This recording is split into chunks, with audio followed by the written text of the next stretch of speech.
¿Qué tal? Muy buenas noches. Bienvenidos a Cita con. Hoy la cita es, como todos los miércoles, con las víctimas del conflicto armado en Colombia. Hoy tenemos, digamos que un esquema distinto porque tenemos invitado especial. Recuerden, ustedes se pueden comunicar con nosotros a la línea telefónica 265-7757 para sus casos y también una línea de WhatsApp que daremos más adelante. Hoy, les decía a ustedes, tenemos invitado especial, aparte de nuestros invitados habituales del programa, para hablar sobre todo este proceso de restitución de tierras, de reclamantes de tierras, de todo lo que está pasando con el proceso de paz en Colombia y cómo la gente está siendo reparada después de haber sufrido los horrores de la guerra o del conflicto armado en Colombia. Para hablar sobre estos temas nos acompaña hoy, y voy a comenzar por el invitado primero, el invitado de ustedes, los invitados habituales, el señor Íñigo Martínez, es diputado del Parlamento Vasco y a él le agradecemos mucho por estar con nosotros esta noche. Bienvenido, Íñigo. Muchas gracias, Germán. Buenas noches. También nos acompañan, los han visto ustedes en otras oportunidades, Gerardo Vega, director de la Fundación Forjando Futuros. Gerardo, gracias. Buenas noches a toda la audiencia, a usted, Germán, muchas gracias por permitirnos este espacio. Y también nos acompaña Jorge Mario Alzate, él es el director de la Unidad para las Víctimas en el Departamento de Antioquia. Jorge Mario, gracias por acompañarnos a Cita con. Buenas noches, Germán, a todos los compañeros de la mesa y a todas las víctimas del conflicto que nos están viendo también en este momento. Hoy, aparte de hablar sobre este tema de restitución de tierras, pues también desarrollaremos algunos casos que nos pueden enviar nuestros televidentes a través de la línea de WhatsApp para que la gente de Forjando Futuros y también de la Unidad para las Víctimas les cuenten a ellos cómo van sus procesos, cómo van sus casos. Pero quiero comenzar el diálogo esta noche con el señor Íñigo Martínez, porque están ellos de visita aquí en Colombia y en Antioquia específicamente, mirando lo que está pasando precisamente sobre este proceso de restitución. Pero yo quisiera comenzar preguntándole, Íñigo, a ustedes allá en el País Vasco, allá en España, ¿qué es la referencia que tienen ustedes sobre el conflicto armado en Colombia? ¿Qué es lo que se sabe allá de lo que pasó en Colombia? Pues hay un conocimiento, yo creo que amplio, por lo menos en sectores de organizaciones sociales, sindicales y políticas del País Vasco sobre lo que han sido estos años de conflicto, de la parte armada del conflicto que se vive en Colombia. Se ha seguido con muchísimo interés también los últimos años la mesa de negociaciones de La Habana y el acuerdo que se firmó entre el gobierno y las FARC. Y tenemos un conocimiento, yo creo que amplio en algunos sectores. Luego también es verdad que posiblemente la población en general posiblemente solo conozca una parte que llegue allí por los grandes medios de comunicación, que igual quizás haya que matizarla y haya que explicarla mejor. Y en mi caso, pues al margen de la actividad política, también yo conocí en este caso la Fundación Forjando Futuros en mi dedicación al margen de la política, que es el tema de la cooperación internacional, y bueno, el conocimiento también de esa parte también de los desplazados y desposeídos de tierra pues, por vía del conflicto colombiano, pues también lo conozco a nivel personal y profesional. Y luego pues bueno, el conocimiento ese ha sido amplio en el sentido que hay muchas organizaciones sociales y políticas que tenemos relaciones habituales y amplias con distintas organizaciones aquí en Colombia, que nos han ido contando y relatando lo que ha pasado y lo que está pasando, por desgracia, también en estos momentos aquí en Colombia. Y luego, bueno, un poco la motivación del viaje, de este viaje conjunto del Parlamento y el Gobierno vasco, pues es un poco darle continuidad a esa preocupación un poco histórica que tiene el pueblo vasco. Sí que es verdad que las opiniones que doy yo ahora aquí, para que quede constancia, son las mías como diputado, no de la misión en su conjunto, pero bueno, la misión sí que está enmarcada en ese compromiso con el acuerdo de paz de La Habana. Muy bien, esa preocupación que usted dice que tiene y que tiene la misión, no solo se quedó en preocupación, sino que ustedes también han contribuido de varias maneras a apoyar ese proceso de paz y a lo que está pasando con las víctimas. ¿Cómo ha sido esa participación y ese apoyo? Sí, pues a ver, humildemente también, porque para que los televidentes también conozcan, bueno, el País Vasco es una región muy pequeña, que está al norte de España. Somos 2,5 millones de habitantes apenas, pero bueno, tenemos una larga tradición también de acción internacional, histórica y también en los últimos años.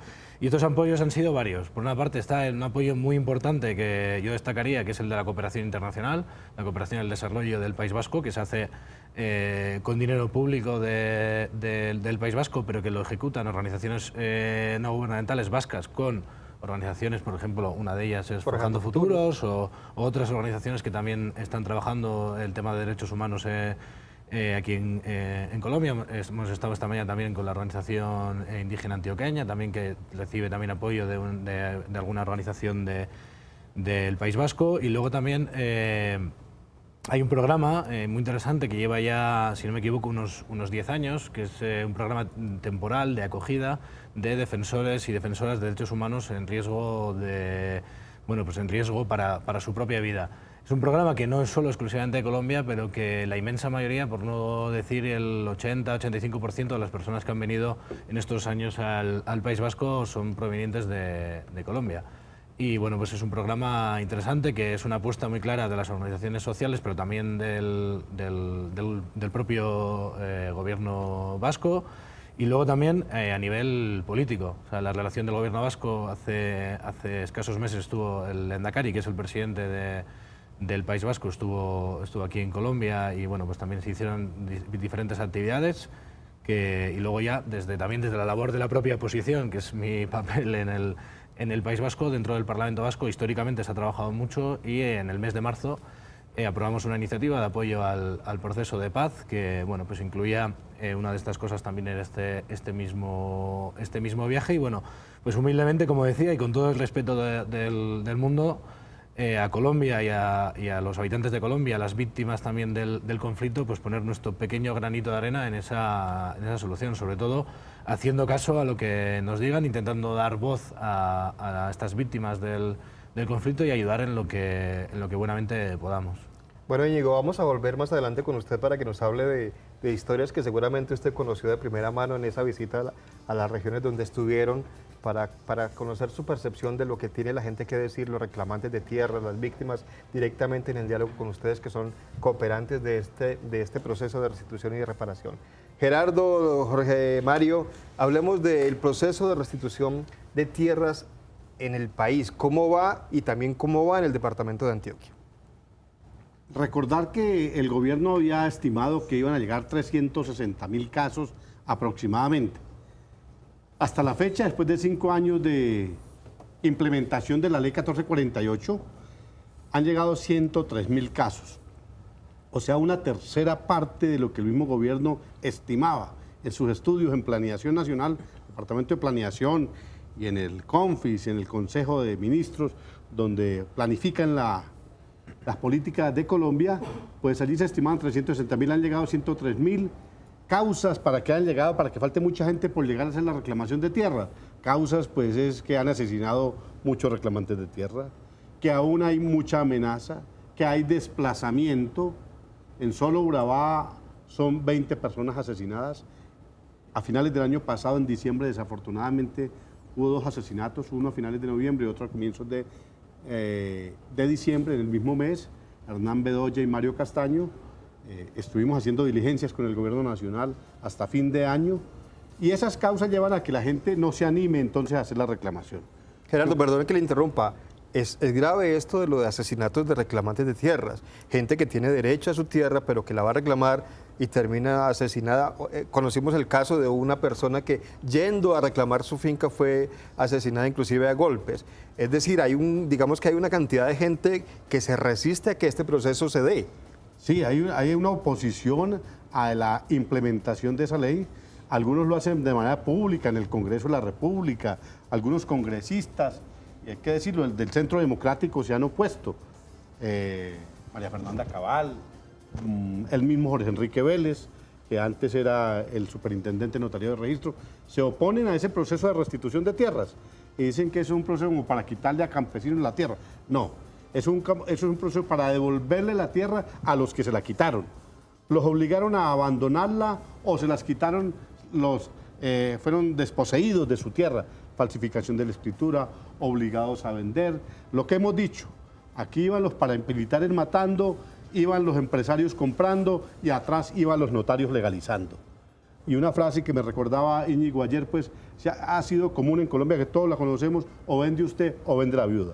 Eso se presentó en Colombia y esas personas, que se estiman 360.000 familias, en un porcentaje de tierras de 6.500.000 hectáreas, hay que devolvérsela. Es un tema de justicia únicamente. Muy bien, es momento de hacer una pequeña pausa. Más adelante volveremos con casos, porque ya tenemos aquí el caso de una persona que quiere averiguar cómo va su proceso y tendremos respuesta de Jorge Mario Alzate de la Unidad para las Víctimas en Antioquia. Y también conoceremos qué experiencias tuvo Íñigo con las personas, con los reclamantes directamente en el campo.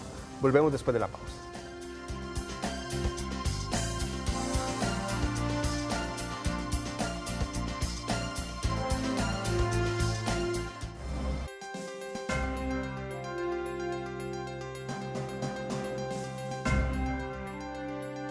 Muchísimas gracias por continuar con nosotros. Cita con las víctimas del conflicto armado en Colombia. Este programa es para ustedes si ustedes son víctimas del conflicto armado. Y les decíamos que tenemos también respuesta de casos que las personas nos envían a través de la línea de WhatsApp y nos llega la inquietud de la señora Cristina y nos escribe desde la ciudad de Medellín. Jorge Mario, ¿qué le podemos decir a la señora Cristina sobre su proceso?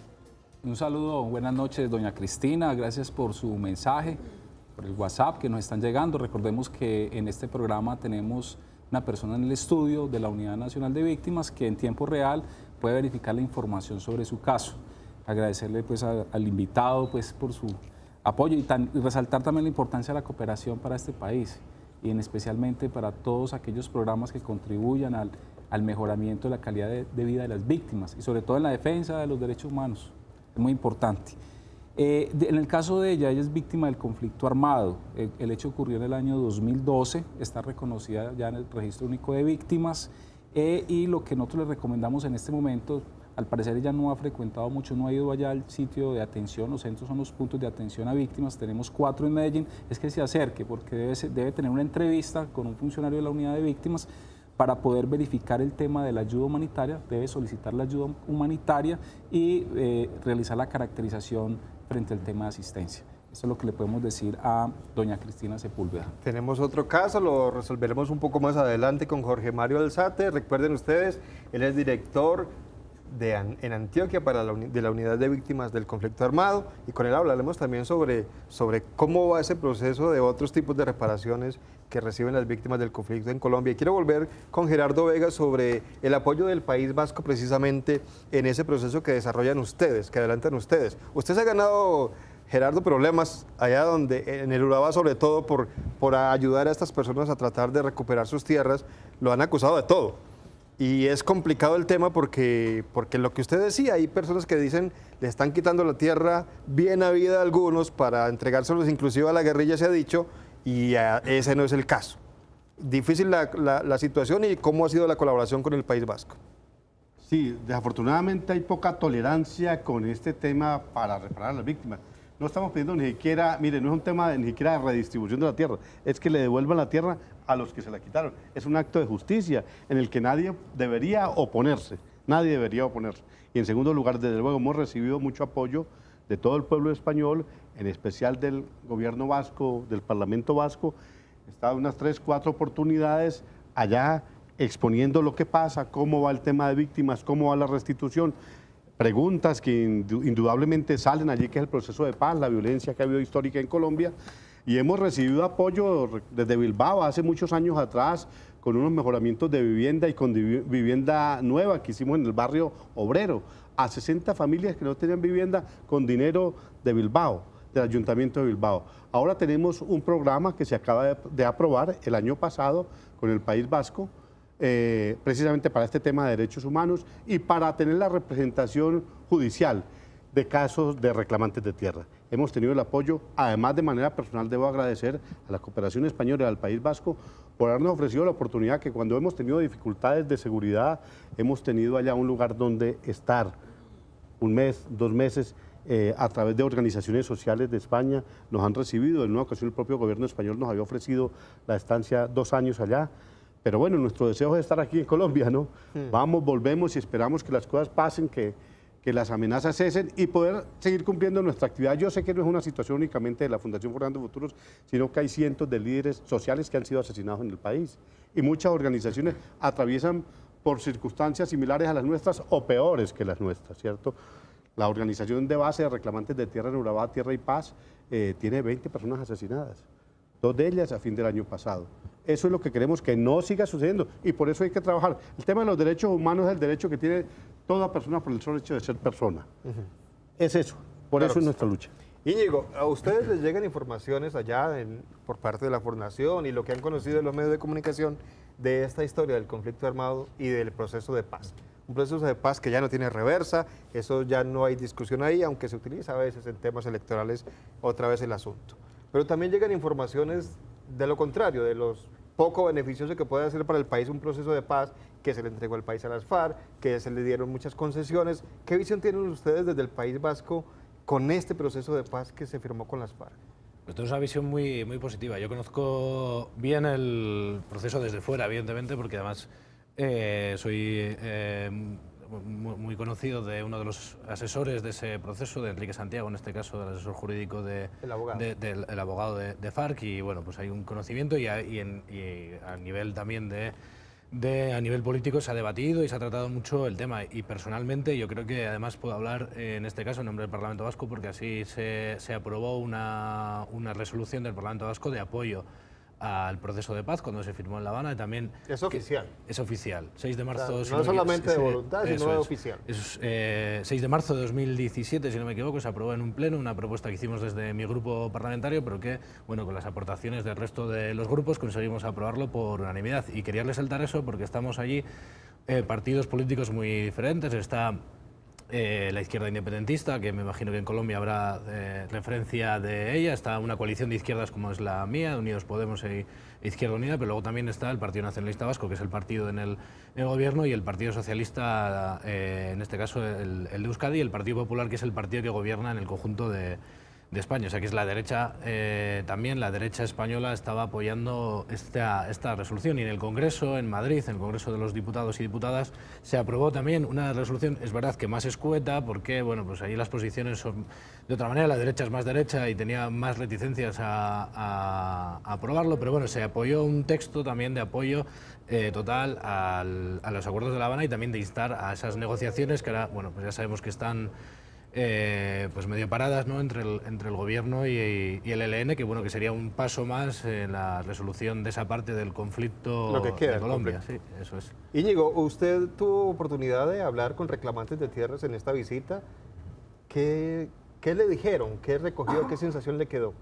Pues tuvimos la oportunidad el domingo de estar con una decena larga de reclamantes de tierras que tenían, bueno, pues su situación jurídica, bueno, Gerardo lo podrá contar mejor, pero en distintos estados, ¿no? Algunos ya habían sido reparados y otros estaban todavía en espera de sentencia, incluso algunos de iniciar el proceso, porque no había ni siquiera condiciones para hacer las mediciones del terreno, etcétera. Y los testimonios son duros, y para nosotros que no lo hemos vivido en primera persona, se hace muy duros que una persona, además gente que se hace luego muy defensora de la propiedad privada, desposea de esa propiedad privada, de esa poca propiedad que generalmente son comunidades campesinas, que lo único que quieren es desarrollar su proyecto de vida humildemente, y además poner, me imagino que además para el bien del país, porque está produciendo, en este caso, agricultura, ganadería, piscicultura, etcétera. Yo creo que es, o sea, una cosa positiva, una actividad que se está, y además para muchos que son algunos que están terrenos baldíos o que están vacíos, y los testimonios son verdaderamente duros. Había un caso de 2 muchachos que estaban ahora por esta zona, que habían tenido que salir de la zona en la que ellos vivían, pues bueno, porque habían recibido una serie de amenazas, y yo creo que lo decía Gerardo, el derecho a la vida, yo creo que es el principal derecho humano, y luego todos los derechos, por ejemplo, como el derecho a vivir en el sitio que te corresponde, y el derecho a producir encima de la naturaleza y producir para el país. Yo creo que eso tendría que estar garantizado, y lo ha dicho antes Gerardo. A mí hace años, cuando yo conocí a Gerardo en su primera visita, o por lo menos que coincidió conmigo en Bilbao, en mi ciudad, a mí me impactó mucho cuando en una comparecencia en el Parlamento Vasco él habló de esa frase de "vende usted o vende la vida". Yo creo que eso se tiene, Eso es muy popular acá. se tiene que desterrar por fin Acabar con de la vida colombiana y de cualquier país. Muy bien. Íñigo, muchísimas gracias, pero vamos a volver más adelante con usted y también con Jorge Mario, que nos tiene otro caso de la señora María de Río Negro. Le vamos a contestar, doña María, un poco más adelante, porque es momento de hacer una nueva pausa. Ya volvemos.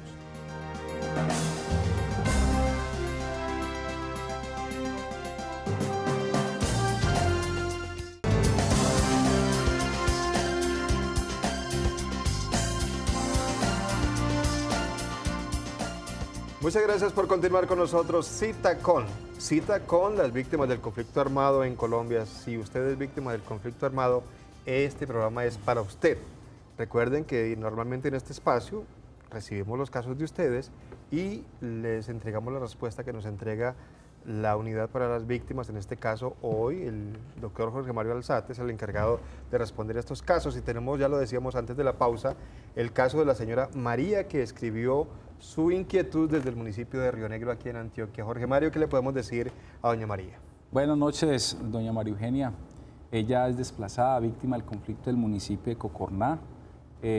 Fue en el marco de la ley 387, se encuentra en el registro único de víctimas y ella ya ha recibido una serie de atenciones que permiten que la unidad hoy le entregue una resolución donde le informen que ha superado su situación de vulnerabilidad, es decir, que no se le suspenden las ayudas humanitarias, continúa su ruta, digamos, de reparación y le estamos diciendo que sobre el mes de marzo formalice la solicitud para el trámite de su indemnización económica. Esa la puede hacer en el punto de atención que tenemos en el municipio de Río Negro.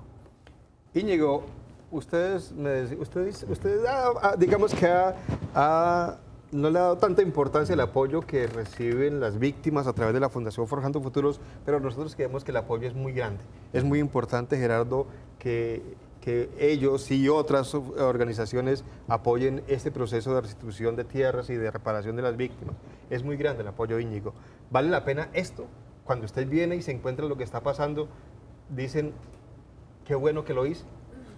Yo creo que vale la pena siempre por lo menos intentarlo y yo, al margen de la actividad política actual, ¿no? La actividad de cooperación que manteníamos, por pequeña que sería la contribución, por pequeño que sería el proyecto, si en vez de 30, conseguíamos dinero para intentar un proceso de ayudar a 15 procesos judiciales de reclamantes de tierras, yo creo que siempre merecerá la pena y será un dinero bien invertido y además que es un compromiso político que las organizaciones sociales también tenemos una ley en Euskadi que se aprobó hace 10 años, hace ya 11 años, en el 2017, que marca que el compromiso político del País Vasco tiene que estar ahí encima de la mesa y que por pequeño que sea el apoyo tiene que estar y yo creo que no tengo los números en la cabeza, los podrá decir Gerardo, pero yo creo que lo que se ha conseguido en estos últimos años, yo creo que es de esas pequeñas utopías que parece que no van a llegar nunca, pero que aunque quede mucho camino por hacer, pues la utopía es aquello que decía Galeano, ¿no?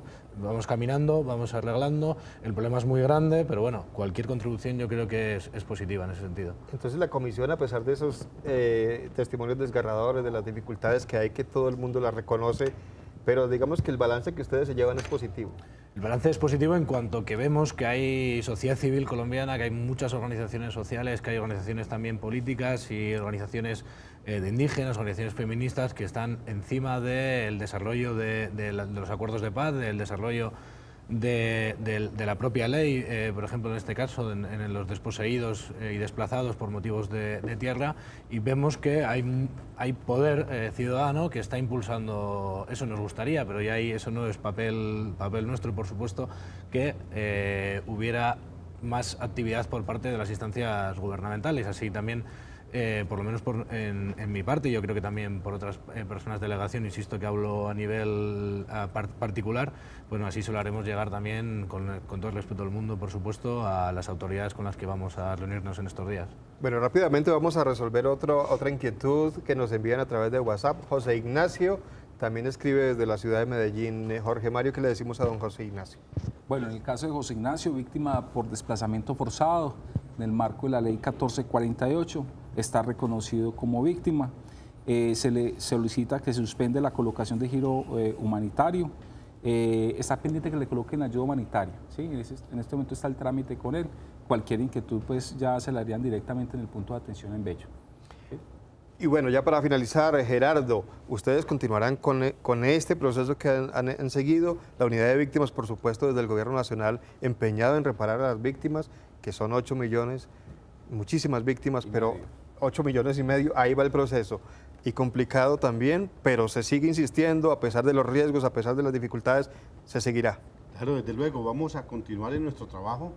En este momento, este año, tenemos para la ejecución de nuevos proyectos, en eso viene contribuyendo pues, España de manera muy decidida, el País Vasco de manera especial, pero con Holanda, con Canadá también hemos hablado. Son 4 países, 5 países a través de sus agencias de cooperación, con Oxfam también nos ha apoyado. La actividad que hemos desarrollado no hubiese sido posible en estos 15 años si no hay un trabajo de cooperación y un aporte de la cooperación internacional. Porque hay que recordar, Gerardo, que a la gente se le brinda asesoría sin costo.